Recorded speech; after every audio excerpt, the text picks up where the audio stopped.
Chers amis, bonjour, nous poursuivons aujourd'hui notre petite et modeste réflexion sur la divine providence, en considérant aujourd'hui nos rapports personnels avec la providence. Nous avons vu que la providence conservait le monde, que la divine providence gouvernait le monde, et maintenant il s'agit de dire aussi que la providence gouverne ma propre vie.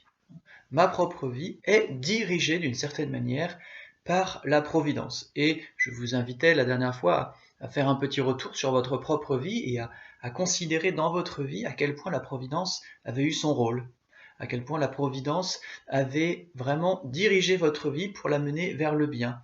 Et certains événements qui sur le moment nous paraissent inexplicables, voire scandaleux, eh bien avec un petit peu de recul, nous commençons à voir le plan de Dieu qui se dessine et qui prend forme dans notre passé. C'est que Dieu, effectivement, dirige notre vie. Dieu est un bon Père qui nous aime infiniment, qui donc a son plan pour nous, qui veut le réaliser dans notre vie pour notre plus grand bonheur.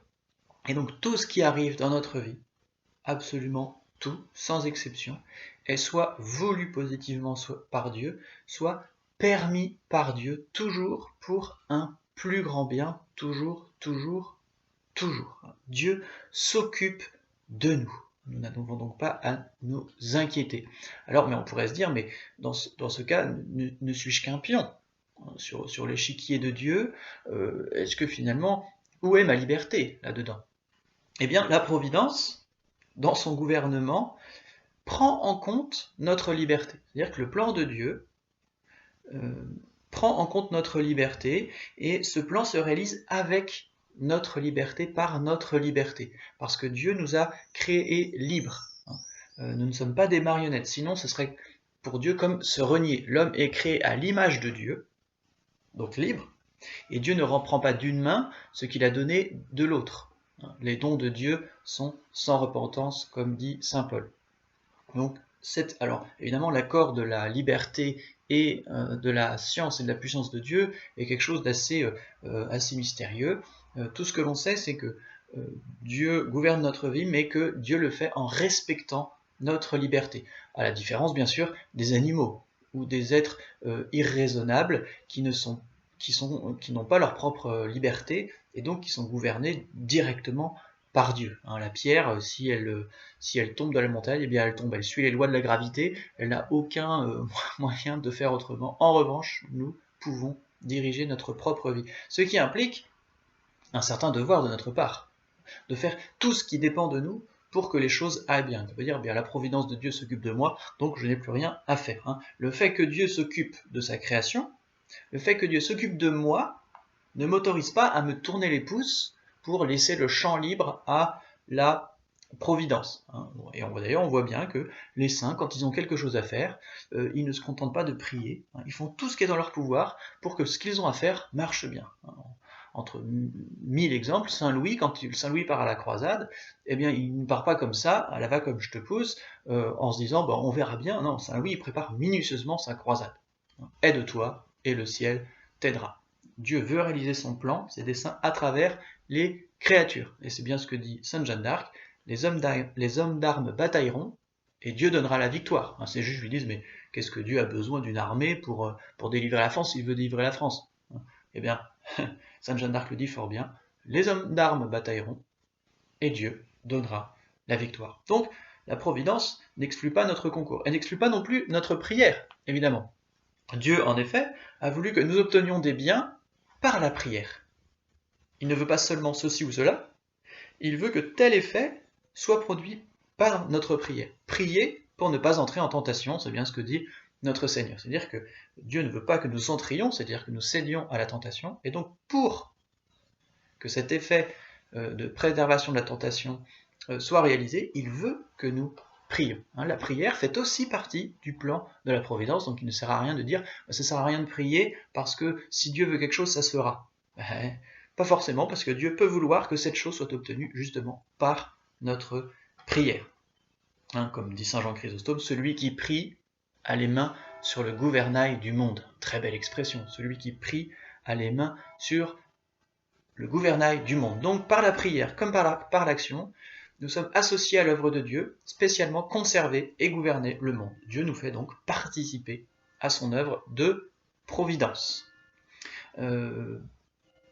Alors évidemment, la providence, j'ai dit, se sert de tout, mais on dit que parfois elle permet, parfois elle veut. Et Dieu, la providence, Dieu ne peut jamais vouloir le mal. Dieu ne peut pas être la cause du mal, en tout cas du mal moral. Dieu ne veut pas le mal moral, il ne veut jamais le péché, évidemment. Donc, en revanche, il peut le permettre. Un péché n'est jamais voulu par Dieu, mais il peut être permis par Dieu. Pourquoi? Parce que Dieu respecte notre liberté. Donc, je l'ai dit, il ne reprend pas d'un côté ce qu'il a donné de l'autre. Donc, Dieu respecte notre liberté, et si nous voulons faire le mal, eh bien, nous avons les moyens de le faire. Mais ce n'est pas Dieu qui est la cause de ce mal, évidemment. En revanche, Dieu peut permettre, et Dieu peut même vouloir un mal physique. Saint Ignace de Loyola a fondé l'ordre des Jésuites. Avant cela, il était militaire. Et c'est lors du siège de Pampelune qu'il s'est pris un boulet dans la jambe. Et à la suite de cette blessure, il a dû beaucoup réfléchir, il s'est converti, et il a fondé, comme on le sait, l'ordre des Jésuites qui a produit un bien incalculable dans l'Église catholique. Alors, Dieu a-t-il permis que le boulet atteigne la jambe de Saint Ignace, ou l'a-t-il voulu? Eh bien, il n'est pas du tout interdit de penser que Dieu a voulu positivement que ce boulet fracasse l'os de la jambe de Saint Ignace pour le convertir, puisqu'il s'agit là seulement d'un mal physique, et donc un mal physique qui n'est sans commune mesure avec l'immense bien moral qui peut en résulter. Alors, quels sont donc nos devoirs maintenant vis-à-vis de la providence? Eh bien, premièrement, de ne pas s'inquiéter. Ne pas s'inquiéter. C'est pourquoi je vous dis, c'est-à-dire nous dit notre Seigneur, ne vous inquiétez pas pour votre âme de ce que vous mangerez, de ce que vous boirez, ni pour votre corps de quoi vous le vêtirez. L'âme n'est-elle pas plus que la nourriture, et le corps plus que le vêtement? Regardez les oiseaux du ciel, qui ne sèment, ni ne moissonnent, et n'amassent rien dans des greniers, et votre Père Céleste les nourrit. Ne valez-vous pas beaucoup plus qu'eux? Qui de vous, à force de soucis, pourrait ajouter une seule coudée à sa vie? Et pourquoi vous inquiétez-vous pour le vêtement? Etc. etc. Donc ne vous mettez pas en peine, disant que mangeons-nous, que boirons-nous, de quoi nous vêtirons-nous. C'est de tout cela en effet que les païens sont en quête, car votre Père Céleste sait que vous avez besoin de tout cela. Cherchez premièrement le royaume de Dieu et sa justice, et tout cela vous sera donné en plus. N'ayez donc point de souci du lendemain, car le lendemain aura souci de lui-même, à chaque jour suffit sa peine. Donc efforçons-nous d'être calmes dans les difficultés, voire les persécutions, même s'il nous faut alors agir. Et on le dit fort bien, eh bien on va prier, comme si notre travail ne servait à rien. Et on va travailler comme si notre prière ne servait à rien. Voilà une attitude tout à fait chrétienne. Et donc ne jamais douter de la providence, comme Saint Job, comme le saint homme Job, pardon.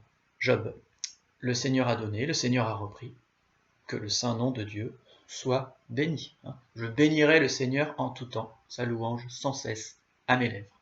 Ça ne veut pas dire qu'on va être dans une louange extérieure manifeste et qu'on va se mettre à chanter, à crier notre joie dans les difficultés, forcément, mais on peut être dans la difficulté en gardant confiance, en faisant le dos rond, entre guillemets, et en sachant au fond de nous que si Dieu le permet, c'est que c'est pour un plus grand bien.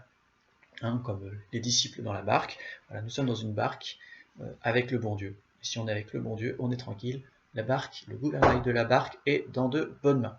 Donc il s'agit donc d'avoir confiance en la divine providence. Le Seigneur me conduit, je ne manque de rien. Le Seigneur est mon berger. C'est ce que nous avons fêté tout récemment avec le dimanche du bon pasteur. Le bon Dieu ne peut manquer de conduire ses brebis par le juste chemin. Je rate mon train, merci Seigneur. Je rate mon examen, merci Seigneur. Deo gratias, c'est la providence. Cela va me permettre un plus grand bien, lequel je ne sais pas. Mais je fais confiance à Dieu. Eh bien voilà, nous pourrions dire des milliers et des milliers de choses beaucoup plus belles et beaucoup plus profondes sur la providence. Peut-être une occasion pour vous d'en savoir un peu plus. Je vous invite à lire le très beau livre du Père de Saint-Jure qui s'appelle « Confiance en la divine providence », un livre magnifique. Voilà, nous avons toujours à prier pour demander à Dieu une plus grande confiance en lui, notamment en récitant l'acte de foi, en récitant notre Je crois en Dieu, ce sont des moyens pour nous d'accroître notre foi en la providence de Dieu. À bientôt!